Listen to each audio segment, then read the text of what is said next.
Good evening, everybody. I'm Michèle Flournoy. I'm the CEO of the Center for New American Security. It's my honor to welcome you all to this book launch this evening.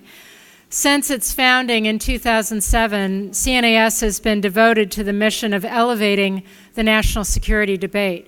But it's also been devoted to bridging the civil-military divide. Today, fewer than 1% of Americans serve in our military, and fewer than 5% of Americans have any direct tie to someone in the military. Unlike past generations of veterans who returned home to communities where almost every family had been touched in some way by the wars in which they fought, today the men and women who serve often come home to communities who appreciate and value their service and yet really don't have the connection to understand it fully. This book, For Love of Country, is a wonderful contribution to bridging the military divide, civil-military divide in this country. It tells some incredibly compelling stories of veterans who've served heroically on battlefields abroad and then come home to continue their service in support of their fellow Americans here at home, whether it's teaching public high school in Chicago or volunteering to help with disaster relief and crises. Drawing on their leadership skills, they are finding amazing ways to contribute and serve their fellow Americans here at home.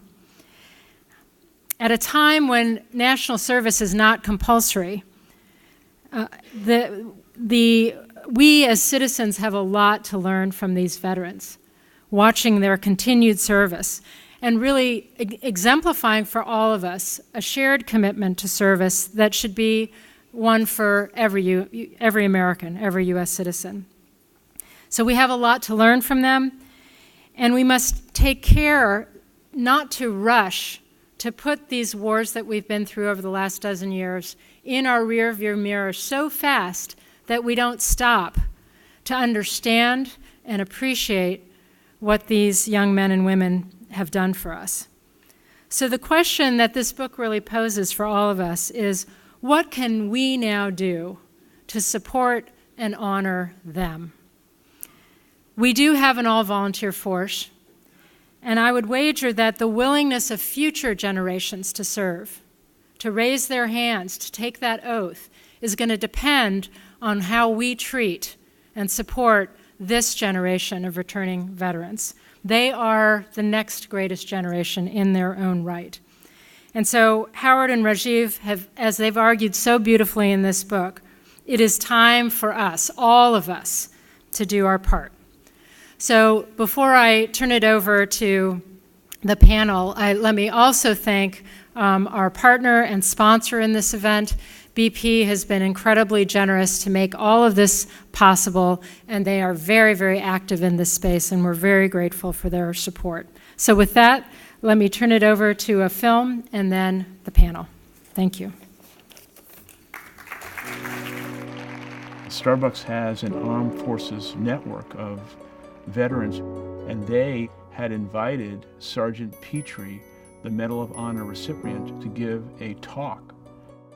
The next thing we know is we hear a blast. It knocks the two younger Rangers to the ground next to me, and sitting there was an enemy grenade that had come over the building. Grabbed the grenade, attempted to throw it away from my guys, and as I released it, opened my hand, the grenade exploded. And I looked around the room that afternoon, and without exaggeration, I think the entire room was completely emotionally struck with what they had just heard and what they saw in this very unique, heroic figure who stood in front of 4,000 Starbucks people and said, "I'm no hero. I was just doing my job." When you are exposed to something so important, it's very difficult to be a bystander. And I think for me personally, I just could not walk away from what I had seen. And that took me to Walter Reed Hospital. That took me to Fort Benning, to the Joint Base here, Lewis McChord. This is my Sergeant Major. How are you? The problem is, never before in America's history has there been a war like this.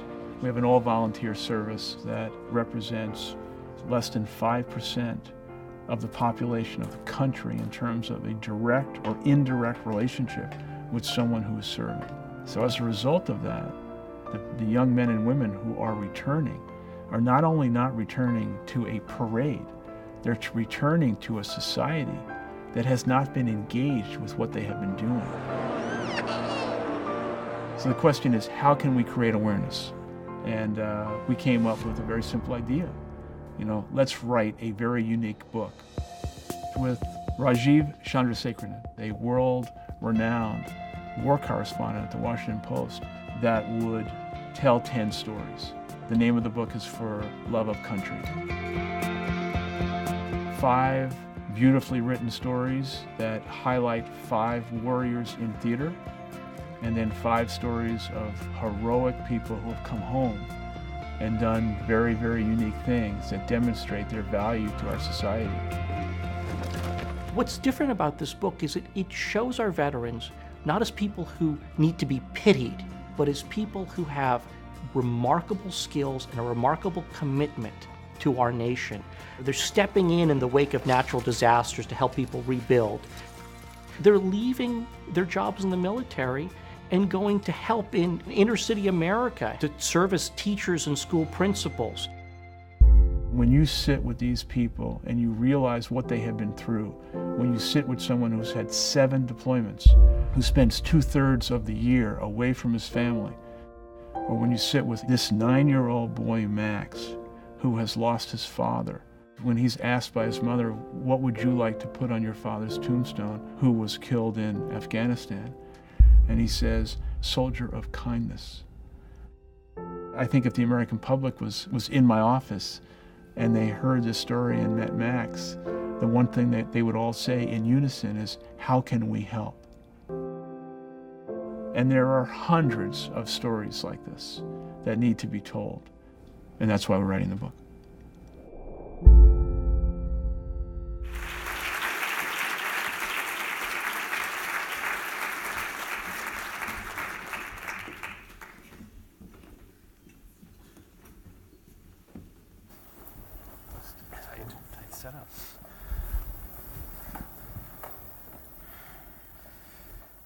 So thank you, everyone, for coming out tonight. My name is Phil Carter. I lead the Veterans Research Program at CNAS, and I'm thrilled to be joined on this panel by a number of folks who need no introduction. General Pete Chiarelli, Rajiv Chandrasekaran, Howard Schultz, Secretary Robert Gates, and Wes Moore. And I want to jump right into our discussion and then leave enough time for questions and answers. And I'll start with the 2 authors. Or start with you, and then I'll segue into you, Rajiv. Howard, you run a very large company, perhaps the most iconic brand in America. Why write a book, and why do it now? What's the urgency that caused you to do this? I need to tell the story of how this all happened. About 3 years ago, I was invited to give a talk on leadership at West Point. I had never been to West Point. I took members of my family with me, and I was not anticipating what would happen that day. And what happened to me that day was, it was my first exposure to being either on a military base or an academy. And these young, extraordinary people touched me in ways that I was not prepared for. And I felt like I was in school all day learning from them. And so when it came time for me to speak in the afternoon about leadership, I just did not think it was appropriate because they had taught me so many lessons that afternoon. And that started me on this emotional journey that I did not anticipate. Also, Starbucks was very fortunate to be able to convince Secretary Gates to join the Starbucks board when he fortuitously retired to Seattle. It was the coffee.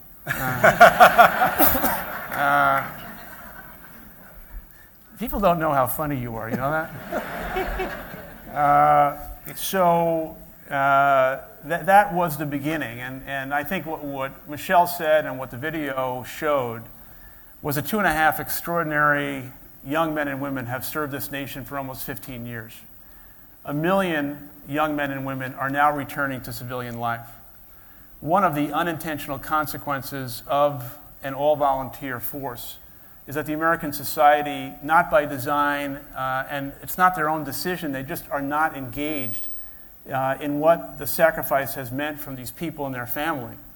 And so Rajiv and I came together. I met Rajiv when he was sharing with me an interesting and very compelling study that the Washington Post and the Kaiser Foundation was doing. And in that study was a very tough set of statistics, and we came together and said, we need to do something. We need to raise the level of awareness, empathy, sensitivity, and the narrative of the American people. And once they're exposed to this unbelievable situation, unprecedented, they will do what they always do, and that is embrace the American people who have sacrificed so much. And I think as business leaders across the country understand the skill base and the characteristics of leadership and ethics and integrity that 1 million people who are coming home have, they will hire them. And they need a sense of belonging. They need a nice transition back to normal life, and American businesses will benefit from it, as will the economy. So, Rajiv, you chose to tell stories as the way to bring this narrative to America, and you chose 10 stories in particular. How did you choose those, and which of those stands out to you as maybe most illustrative of this group? No knock on the think tank business, but there are a lot of reports that are generated in this town on these sorts of issues. Some of them very, very good, but we wanted to connect with the country, and we both believe that there's a singular power in storytelling, helping to acquaint people with members of this remarkable generation of veterans. I should just note before I get to the substance of your question, Phil has been another remarkable force in all of this. He was the one person that we at the Post turned to help look at the raw data on the poll that helped galvanize Howard and I, and particularly a factoid in that, or more than a factoid, a stunning result from a question, which was when we asked members of this generation of veterans whether they feel disconnected from civilian life in America, 55% said that they did. And both Howard and I, that was an eye-popping number, and one that we found unacceptably high. And it was really a clarion call to say we need to do more. We need to bridge this gap. The folks we send out to defend our country, who bravely and selflessly go on often multiple tours, when they come home and take off the uniform, they should not feel unmoored from the country that they are going to protect and serve. So a big challenge, quite frankly, was, 10 chapters, you want to tell some stories of heroism downrange, you want to tell some stories of heroism on the home front. Of course, as all of you know, hundreds, thousands of these great tales. So one real challenge we had was to sort of winnow this down.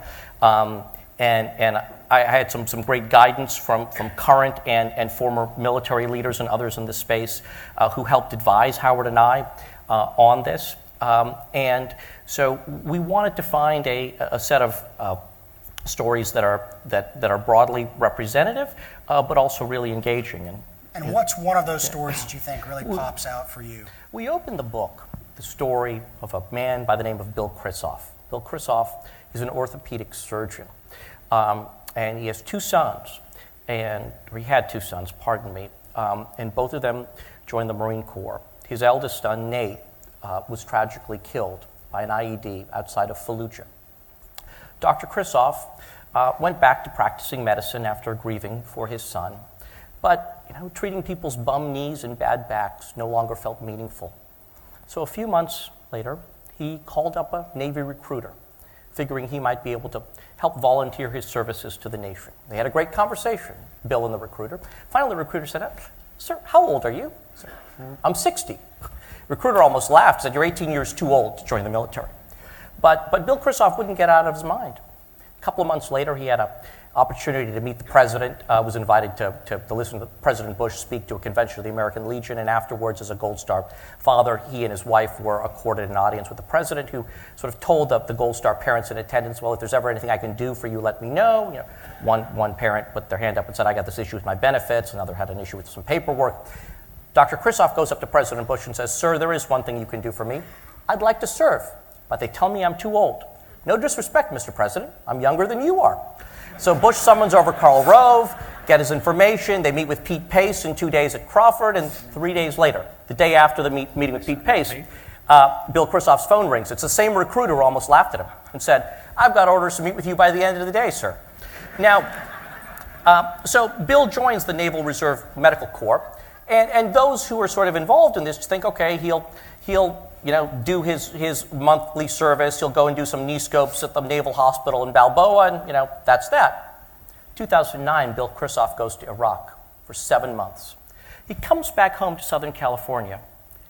Doesn't even have time to unpack his bags when he hears there's an urgent need for a trauma surgeon at the Royal III Hospital at Camp Bastion in southwestern Afghanistan. Then the busiest medical center in the country. It was the heart of where the troop surge was taking place at that point.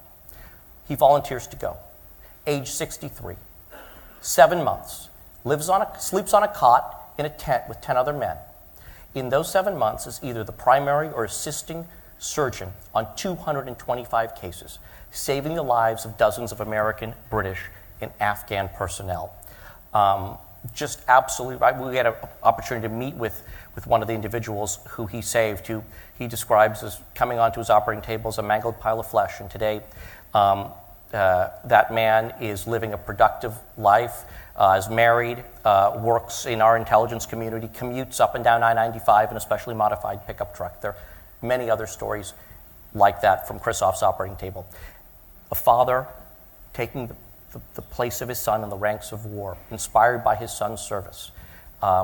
We think it's a phenomenal example for all Americans, and that's how we open the book. It's incredibly powerful. And Secretary Gates, you knew Dr. Kristoff, and you had the privilege of leading him as secretary. What, from your perspective, touching these men and women as you did as secretary, leading them as president of Texas A&M, what of their stories inspires you? What, in your experience, distinguishes this generation of veterans?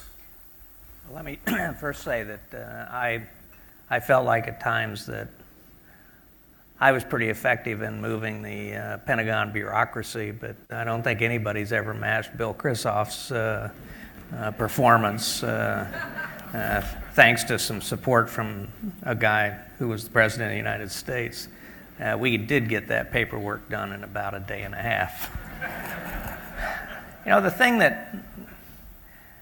that I think we need to focus on is that the war that was begun in Iraq in March of 2003 is over.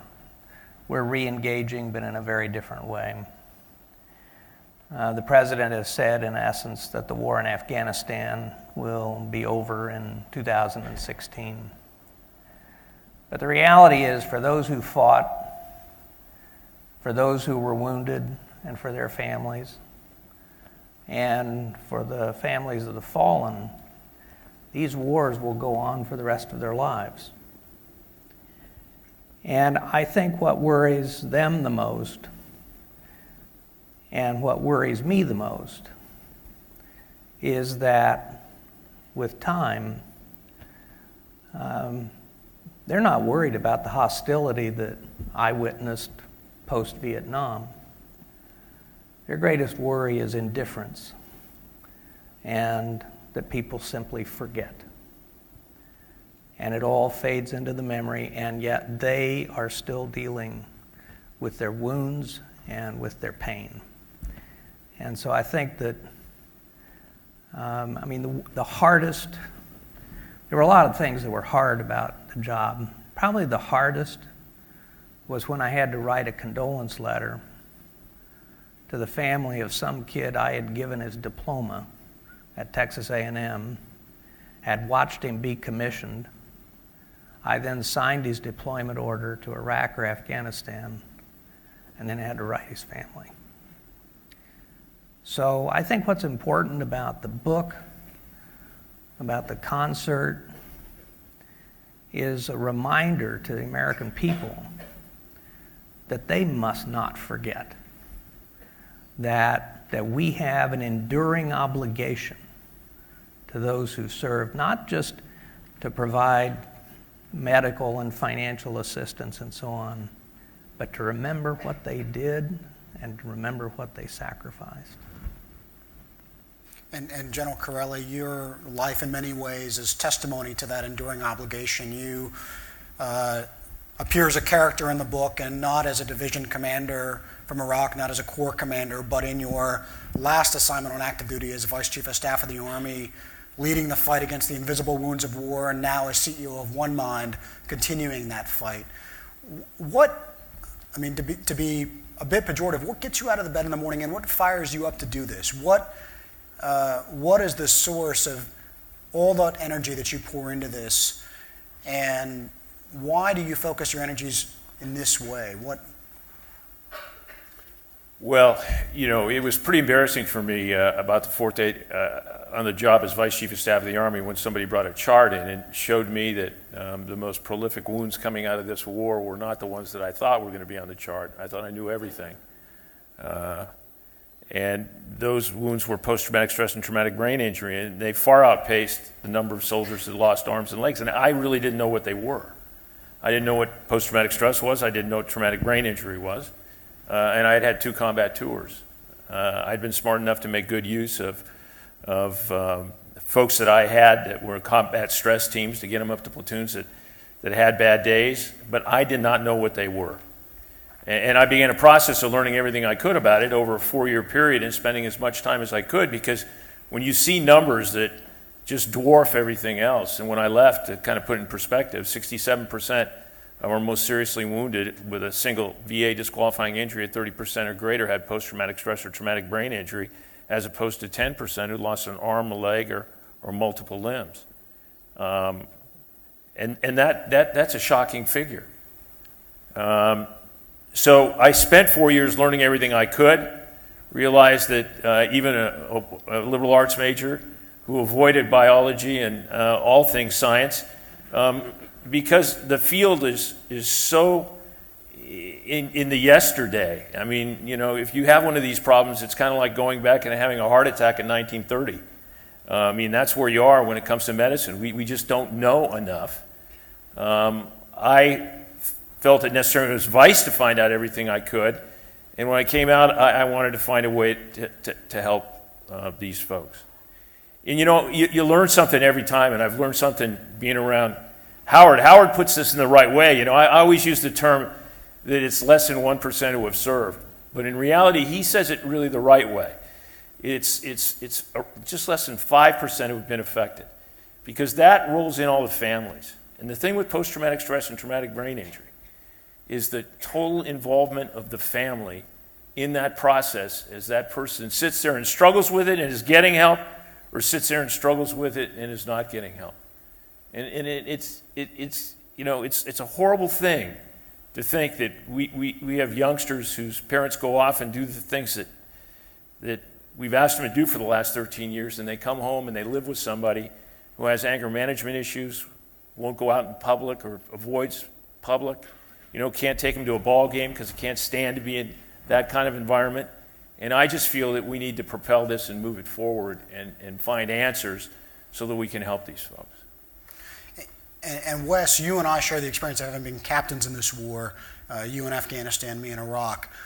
What's it like to deploy and come home to a nation that is not necessarily engaged with this, that doesn't understand the experience? And what's been your experience since, in the finance world and the public policy world with bridging that civil-military divide? One of the things that I was really struck by wasn't even just so much that the population didn't understand what we went through, whereas even our own families weren't quite sure what to make of it. Because oftentimes, I think even the case of at that time, my fiance, now my wife, and my mom and my sisters, where we first came back home, and there was this apprehension as to what to say. What questions can I ask? What questions can I ask? What can I ask about? What can't I ask about? And oftentimes, then, the default answer became, so let's just say nothing. Because they thought that was easier.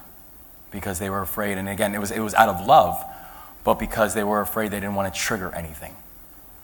And I think what ends up happening is that when that becomes the default reaction, whether it be amongst ones close to you or ones who are not even that close to you, then oftentimes the interpretation that I and that we receive is that you don't care. You're not interested.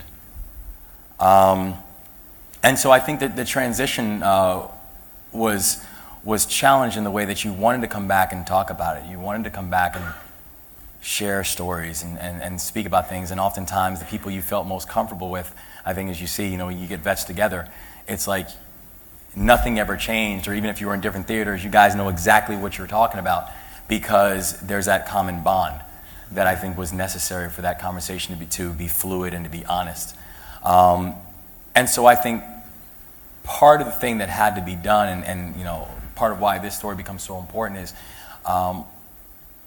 for the larger population, for that 95% who don't have any type of direct or indirect contact, I think it needs to be understood that it's okay to have that conversation. That there isn't something to be afraid of or scared of in being able to engage people and to engage our vets about what we saw and experienced and did. And in fact, if anything, it's the best way of being able to help the healing process. And Howard, you chose to have that conversation. This book in many ways is the end result of a series of conversations and questions that you embarked upon, beginning with, if I remember right from the text, a trip to West Point, and then a series of other trips and research trips and other things. What are some of the things you learned? What are the most surprising things you learned on this journey? This journey is continuing, and just last Friday, we were at West Point again. And this time around was a little bit different. I was very present, and I really wanted to take it in. And everywhere I looked, there were three words: duty, honor, and country, everywhere. And those words really were riveting for me because that is the disconnect between what goes on within the Army and the military and what's not exposed to the American people.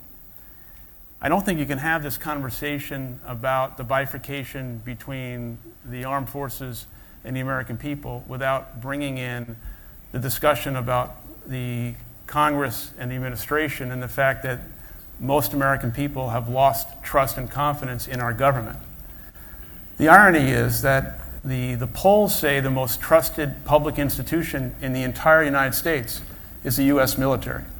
So on one hand, you have the people of America saying, I trust the military the most, but yet they have a complete misunderstanding of what has taken place the last 10, 15 years. So I think in many ways, the American people are waiting to be called to understand, called to prescribe a new level of empathy and understanding. And I think what we're trying to do with this book is raise the level of awareness in a positive way. We're not here to celebrate war, but we are here to celebrate the lives of 10 individuals and their families. And then tomorrow night, we're doing something of really, it sounds like an exaggeration, but of epic proportion. And that is produced a kind of concert that I think will amplify this message in the way that only A-list entertainers can. And then spliced into the concert is video shorts of the book, which once again will demonstrate to the American people in the most visual way the sacrifice and the valor of some extraordinary people. You have some real A-listers there.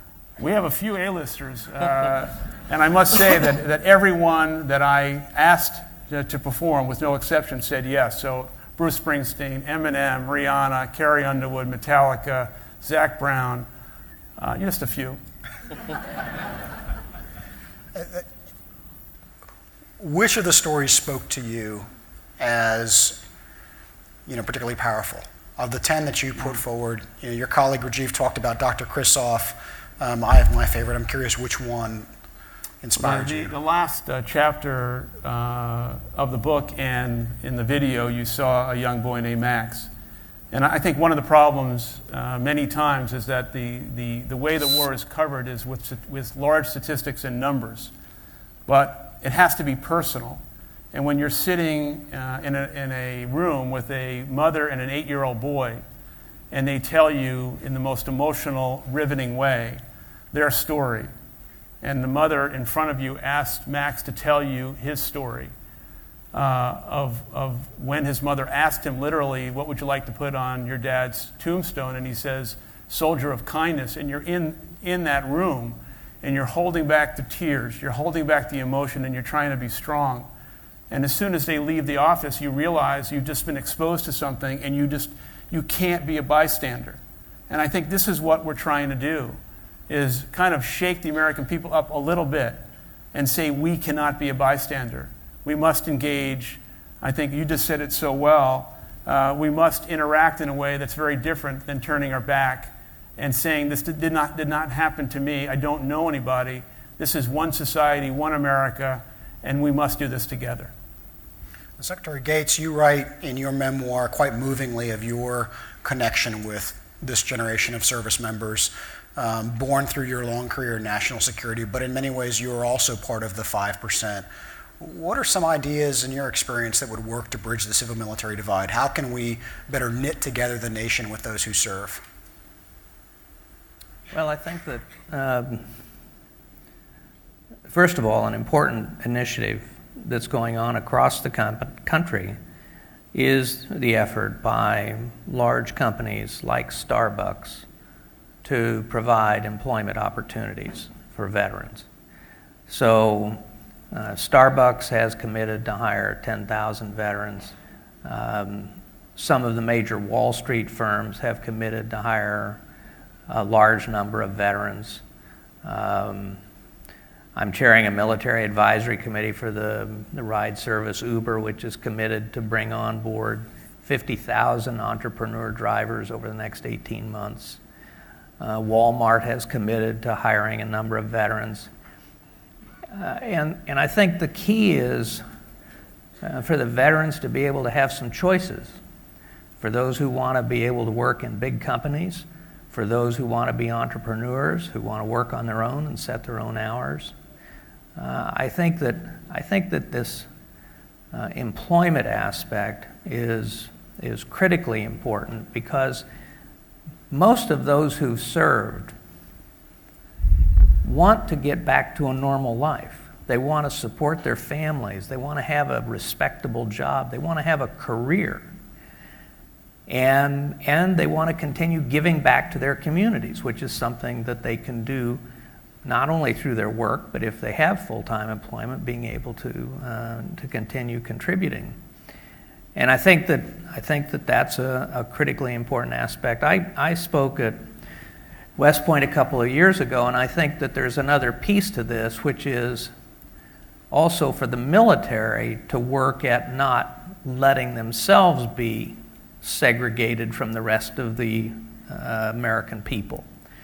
For the military, both those on active duty and those in the reserves and others, to figure out ways to interact with the public, to be more present, to be a part of their communities in visible ways that perhaps hasn't been the case in the past. And I worry with an all-volunteer force that over time we end up with a military that is detached from the American people and becomes separate from them. And I think we have to work very hard to avoid that. I think things like Officer Training School and ROTC and the National Guard and so on helps deal with that.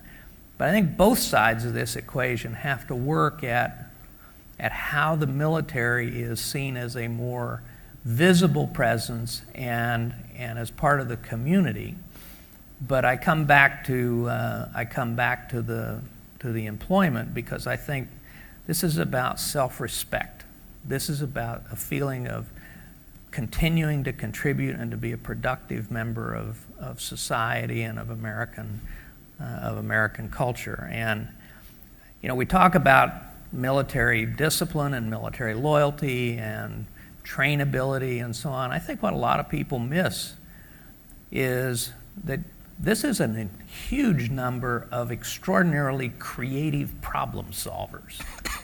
One of the things that impressed me, and Pete was with me on one of my early trips to Afghanistan, so we're right on the Pakistani border at a forward operating base, and here's an American captain. He's got a company of American soldiers, about 100 American soldiers.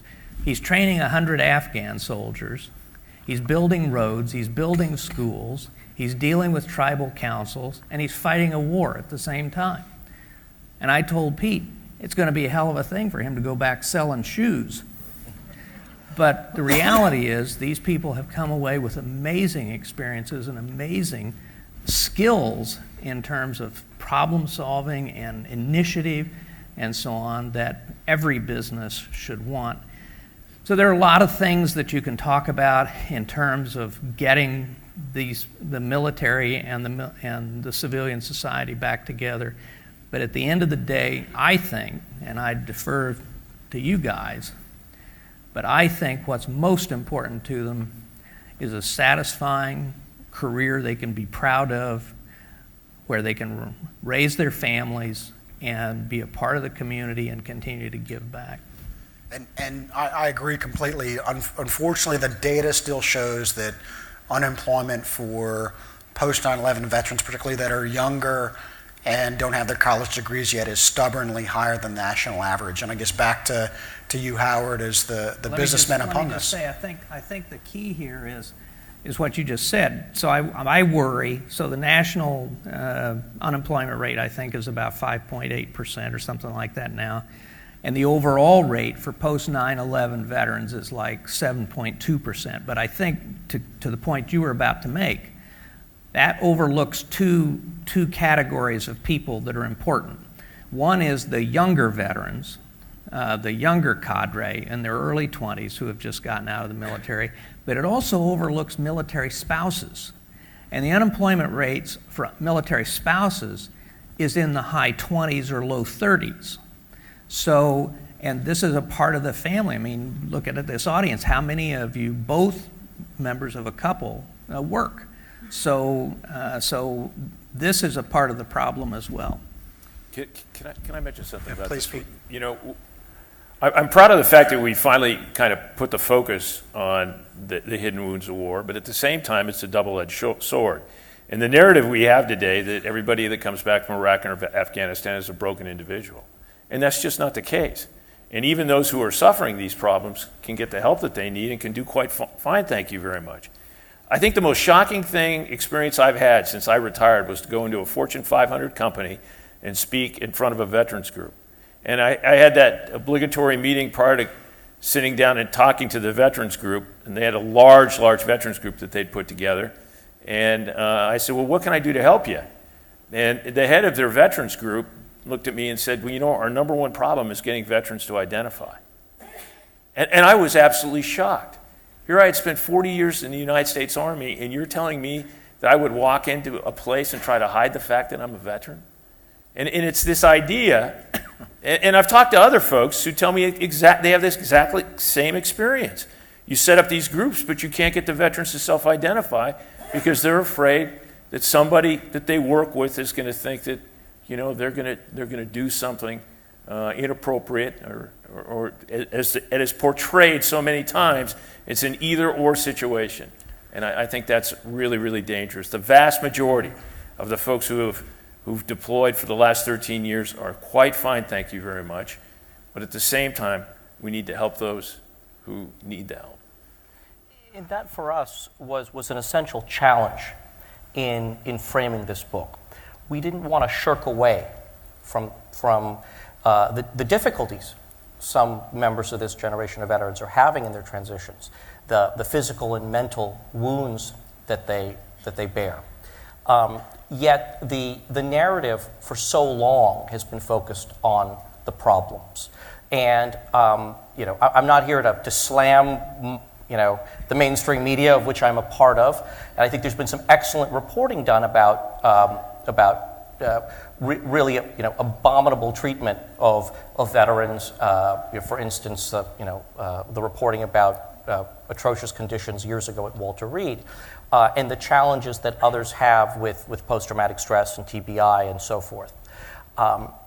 But focusing simply on the squeaky wheels creates a real misperception among the broader public. I mean, years ago when we had that shared experience of military service, that sort of coverage was put in perspective by people because they knew veterans personally who were having successful transitions. In often cases, it was their brothers or their sons or their fathers.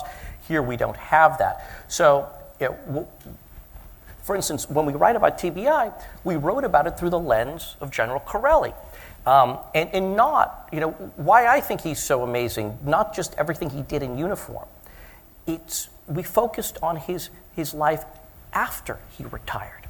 He did great things as vice, but then he could have gone on and played golf. He could have, made lots of money in the private sector. He keeps a more hectic travel schedule today, and is just, there's never a day of downtime in his life because he's trying to push the science forward on this. And so you can write about a problem through somebody trying to find a solution, and that's how we need to look at some of this. There are inspiring, positive examples out there that show us a way forward and demonstrate that there are solutions to some of these challenges we find to be so intractable. To show we're changed by service and strengthened by it, not the opposite. Indeed.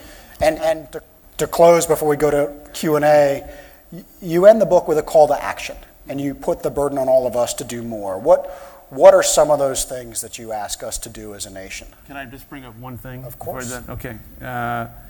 We've traveled, my wife and I and Rajiv and I, to military bases throughout the country. We've been to Walter Reed. And you learn a lot by sitting down in a very informal way in which the conversation is safe.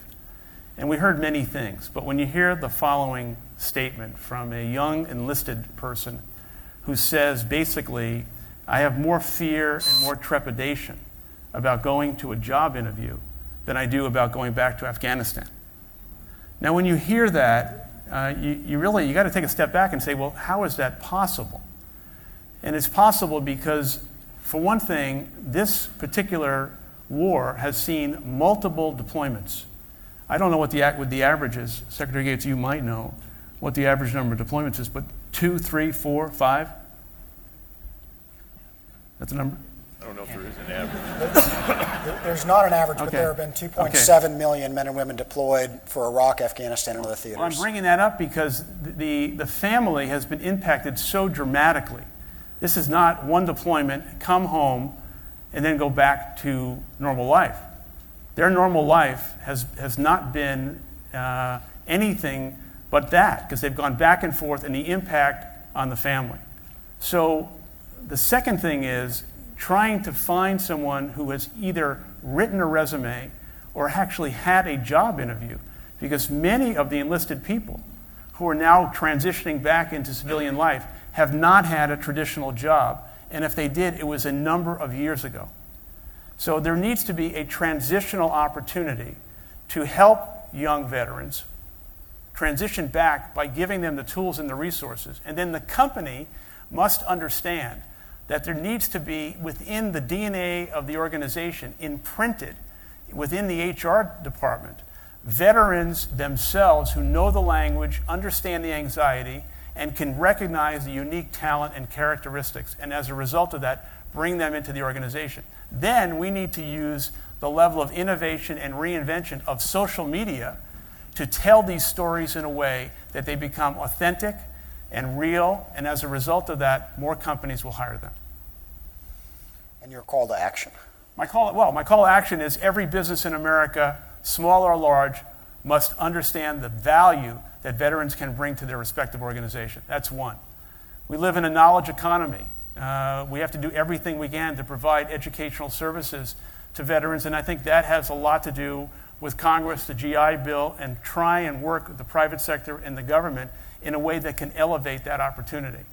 And thirdly, there are families in America that are significantly impacted and fractured as a result of this war, and we need to provide them with the services that they need. But the end result of all of this is providing a level of understanding, sensitivity, and empathy.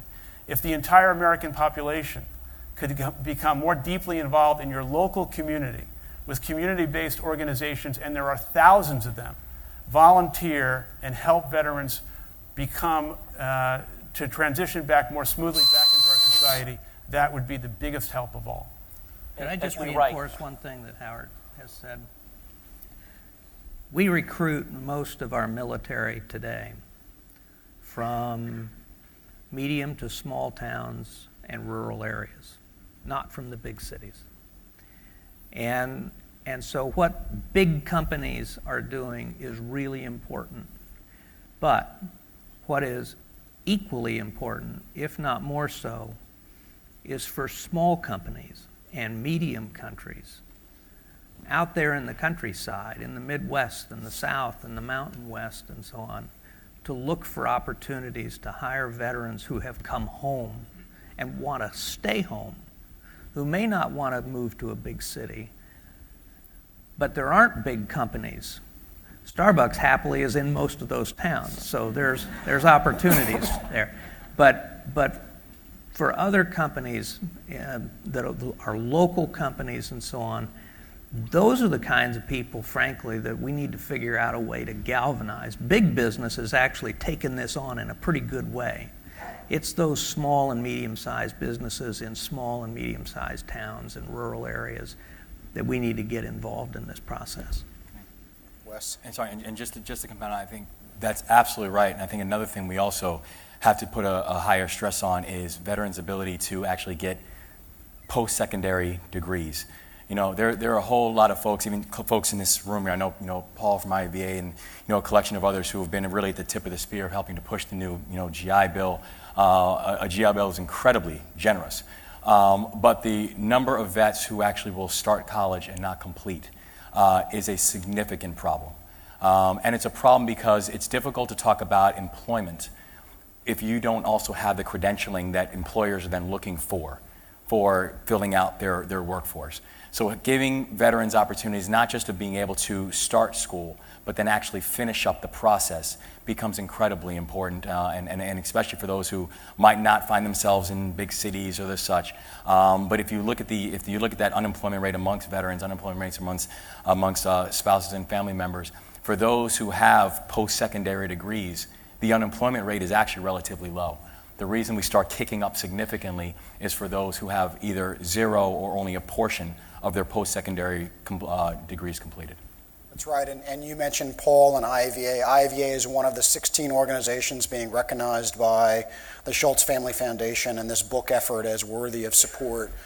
We have a number of those representatives here with us tonight, and with your permission, I'd like to have them stand. So if you are here with one of the veterans organizations, I think you're all scattered throughout the audience. Please stand.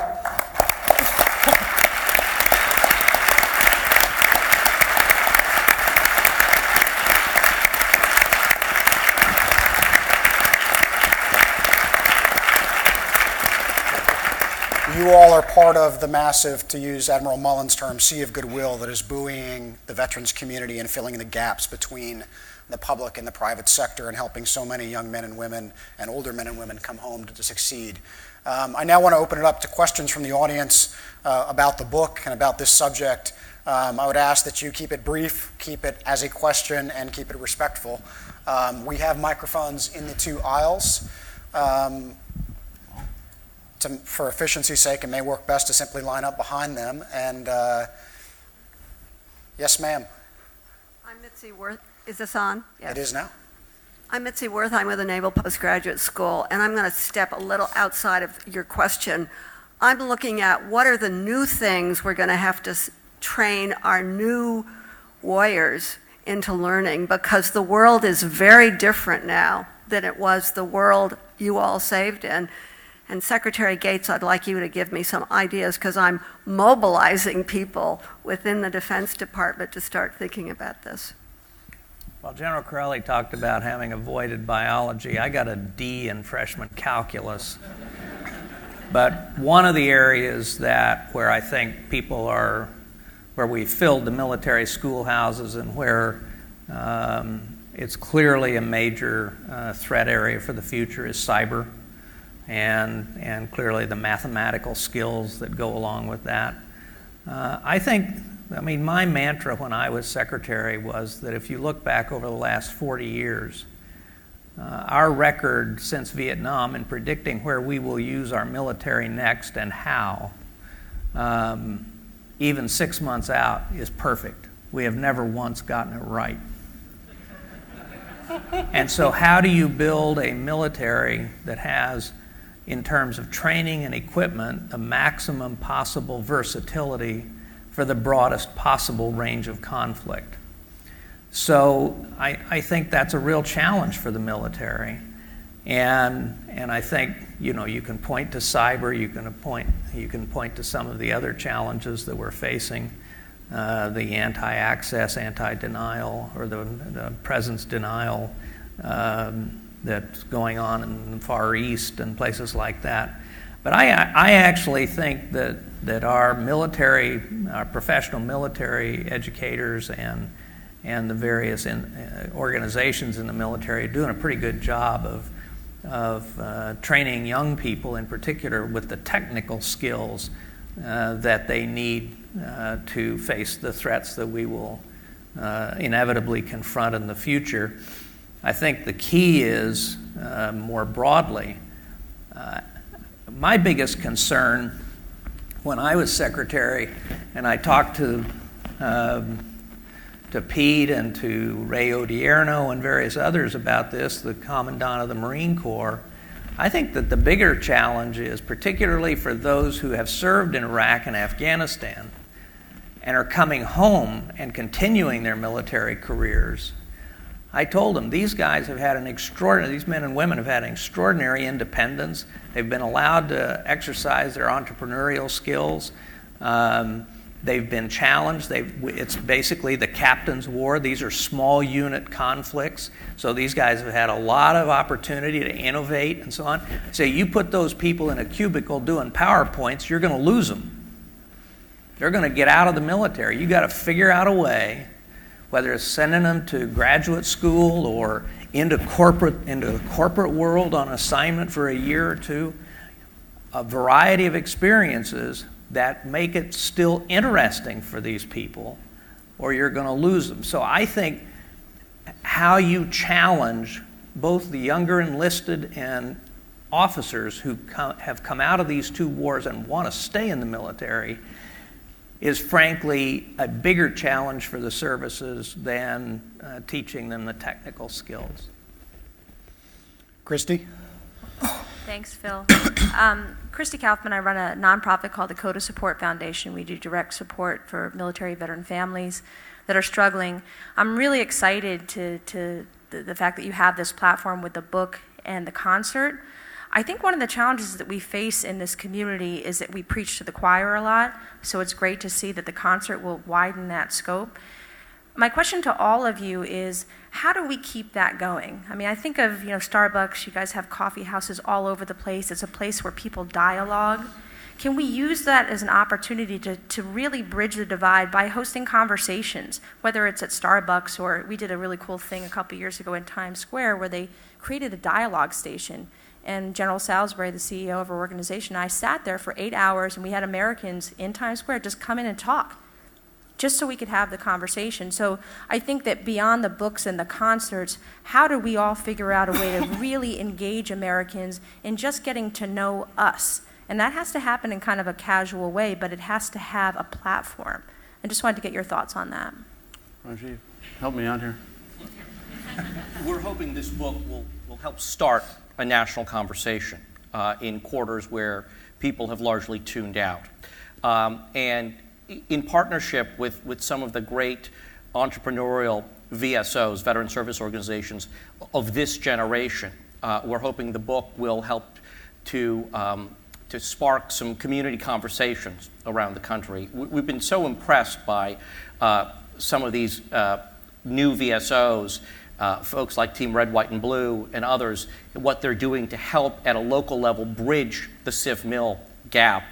And we're talking with some of them about ways to, in cities and towns across the country, use the book, but beyond that, to help facilitate these sorts of discussions. It's something that very much needs to happen, and I completely agree with you. And this is why I, as a sort of a cynical, hard-bitten journalist, decided to pair up with Howard on this, because you can write all you want to in the pages of a newspaper in the nation's capital, but the passion of a business leader with a company that has a broad reach around the country can affect change around this issue in ways that a lot of us sitting here in the Capitol can't do. And of course, troops love coffee. Troops love coffee. They love those VIA packets. Yes, ma'am. Yes, hi. Thank you. My name is Mercedes Fitchett with the Department of Defense. I served as a civilian in Iraq, and thank you to all the veterans in the audience here. I've spoken to many women military veterans, and as you all probably know, it's the largest percentage of homelessness amongst veterans is among women veterans. Are there any experiences or stories from yours all work that you might be able to share with us in terms of any unique challenges there? I spent some time, and Howard and I have had conversations with a remarkable veteran who lives in the state of Connecticut, who's sort of organically working to bring stakeholders together to deal with homelessness in that state. And the focus is not specifically female homelessness, it's all veteran homelessness. But what we've been so heartened by is seeing various pockets around the country of kind of dynamic entrepreneurial activity to try to stitch together. The VA has some great programs. HUD has some great programs.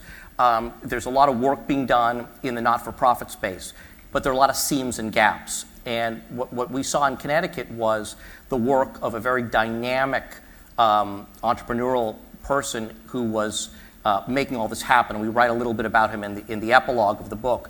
But that's the good news. The bad news is that it's episodic, and you have this in some places but not others.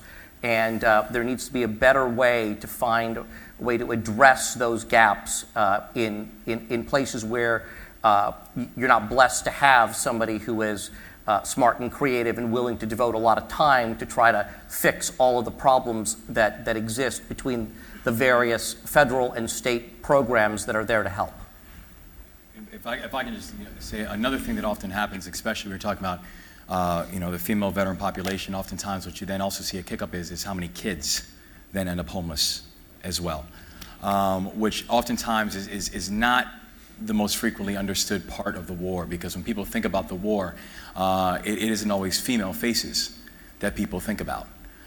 Even though every one of us who served can tell you that, we had women serving right alongside of us. And that's, quite honestly, even when the whole conversation was happening about, women in combat operations, how, it was kind of like a running jokes amongst us. We're like, women have been in combat operations during these conflicts anyway.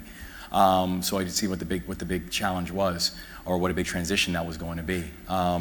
But it's important that actually then the narrative continues to evolve as well, that people, we can do work and we can put things on the ground and even policies in place, but one of the most fundamental changes that need to happen, and specifically with that population, is there need to be a psychological transformation as well, that people need to understand that this is not just a population that's been involved in these conflicts during the whole time, but do have very specific needs as they're making this transition back home as well, that oftentimes are forgotten about.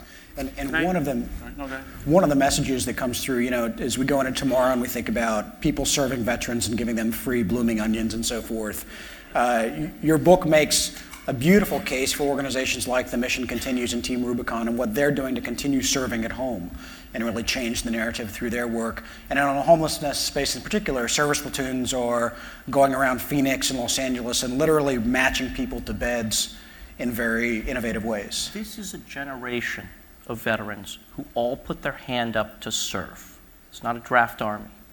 And as they come home, and as members of this generation seek to find their new footing, this is, and with all apologies to older line VSOs, and I know you guys do a lot of great work, but this is a generation who may not want to sit in a smoky hall and drink beers. This is a generation that, in some ways, wants to reconnect through service. And it's a great thing for our country. And what we found is that service can be therapeutic in multiple ways. It helps the veterans, and it helps the community. Well said. Yes, sir. Hi, I'm Bernard Edelman, Vietnam Veterans of America. Our motto is in service to America. Of course, it's important to know that families serve as well. But how many of those who serve do not have families or don't have functional families and come home to more than nothing or less than nothing? Secretary Gates, do you have any numbers on this? No, Pete, do you? I really don't. I really don't. I don't even know how you could, I'm sure you could define that, but it's a hard thing to gather data on. But I understand your point, but I think it's very hard to decide what's functional and what's not functional and make a determination. Okay. Yes, ma'am. Yes, my name's Tara Maller. I'm with the Franklin Project at the Aspen Institute, and our mission is to make a year of national service a common rite of passage and opportunity for every young American.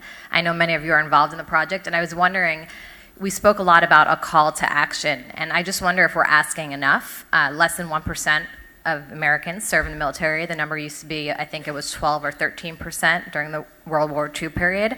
I was wondering what all of you on the panel, those of you either involved with the project or not involved with the project, think about asking all young Americans to give a year of some sort of national service. I know, as coming from New York, many of my friends don't know anyone who has served. I worked as an analyst in the government during the Iraq War from 04 to 06, and that gives me a sense of empathy that I don't think I would have had, or an understanding for veterans and those who have served. So I'm wondering what you think about that as a potential call to action for the country. I think the country would benefit significantly if there was a mandate for national service. Now you're getting into legislation and things that are very complicated with a government currently that can't pass. Well, let's not go there. But I think the country would benefit so much, and as we all know, we receive much more than we give. I want to go back to this question in a way. The last question about homelessness and the question about what we can do. I think we all need to realize something, that we're not going to be able to point to government to solve this problem. And if we look at the last election, 2/3 of the American people basically did not vote. So if we collectively want to address a problem, whatever that problem is, and if we collectively want to change the narrative and the result, then we are going to have to figure out a way to amplify the voice and the action of the American people who are disenfranchised and have lost confidence and hope in the direction of the country. Now, whether you're Republican or Democrat or independent, what I've learned about this issue is that this is the singular issue that every person I've talked to, every person I've asked to be engaged, every person I asked to entertain tomorrow night has said yes. Because this is the singular American issue that we all embrace, we all respect. And as Secretary Gates so eloquently discussed, we can't possibly allow this generation of veterans to be forgotten. But there is a greater call to action here, and that is the rhetorical question about whether or not we are satisfied with the nation's direction, and then most importantly, what we're going to do about it. And I think whether it's mandating service is not going to be the singular solution. The singular solution is going to be a level of activism and participation in our democracy. So we have time for one more question before we get to the ultimate goal of tonight, which is to sell books. And we'll be doing that right out there with the two authors signing those books. Sir, I'd like to give you the last word. Thank you. I'm Will McNulty. I'm the co-founder of Team Rubicon. We fought with 50 countries in Iraq and Afghanistan, and many of these veterans from our foreign partners are facing the same reintegration issues as our veterans. Another one of the things that's uniquely American, really, is the experience that veterans, reintegration experience through many of these VSOs that we've talked about. It's uniquely American. These veterans just don't have these opportunities. So my question is, what type of responsibility, what kind of responsibility do we have as Americans to help our foreign partners reintegrate? I think first of all that I don't consider that we have a unique responsibility in that respect. I mean, clearly we were the biggest members of the coalition, both in Iraq and Afghanistan.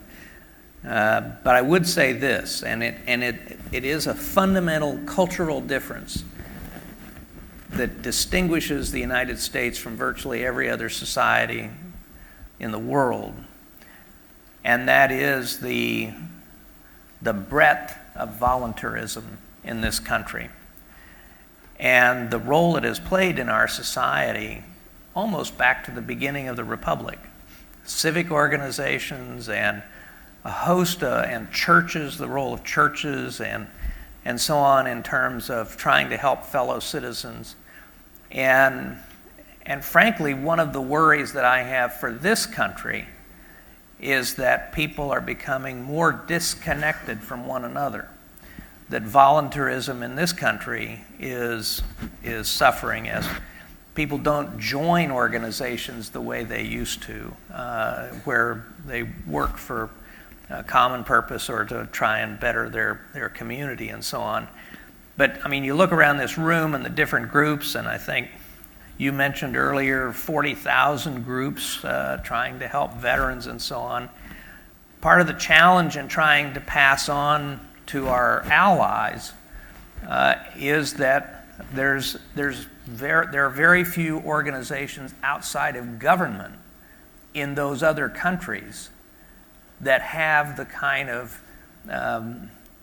civic engagement in trying to help with these kinds of problems that we do. Probably the British are as close as anybody, but for most of the rest, it's just not a part of their society. So figuring out how to help them ends up being more than likely a government-to-government kind of undertaking.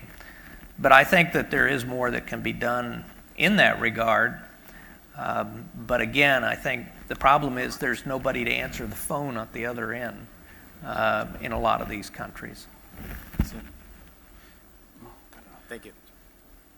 Wes or Jeff? Yeah. I would say I'm in full agreement with that. I think though that one element where we actually can expand the conversation as well is thinking about those who have served alongside of U.S. personnel while they were overseas. Not just how to support them back in their home country, but even things like, and again, this gets into much larger, broader political issues, but immigration laws and such like that. I mean, how many? I think about, for example, some of the Afghans who we had serving with us. I mean, they saw just as much as we saw. We couldn't have done our missions without them. They were literally our interpreters and as such. They were literally our right side on every single mission, on every single operation. They were right there with us, and I know the ability to be able to make sure that they're supported, and even in situations where there's looking at immigration issues and immigration laws, I think it's a conversation that is worth having, because frankly, they put their lives on the line as much as us, if not more in many cases, because in many ways, at the end of our missions and the end of our operations, they went back to their homes and they went back to their villages where they were met with things like night letters. And for those who don't know what night letters are, it's basically letters from their a lot of their Afghan counterparts who are basically saying, we know who you are and we're going to kill you and your entire family. And they still went to work every day. I would just pile on to that in this respect. It would be, we made commitments to Iraqis and Afghans who helped us, and it would be a national disgrace for us not to fulfill the commitments that we made to those folks. But I would make one larger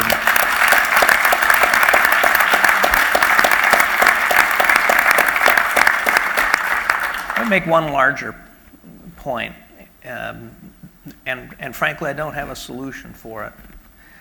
But I think one of the problems that we have, ironically, is similar to our aid projects in Iraq and Afghanistan.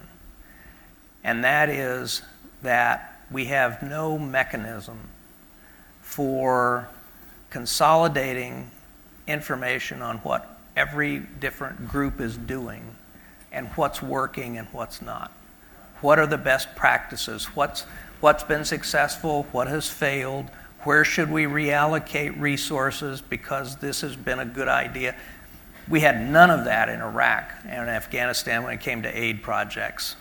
In Afghanistan, we had 50 countries and probably 150 NGOs, and nobody knew what anybody else was doing or what was working. And so one thing I think for people to put their thinking caps on about is how do we figure out some kind of a clearinghouse? And I absolutely do not believe it should be the government.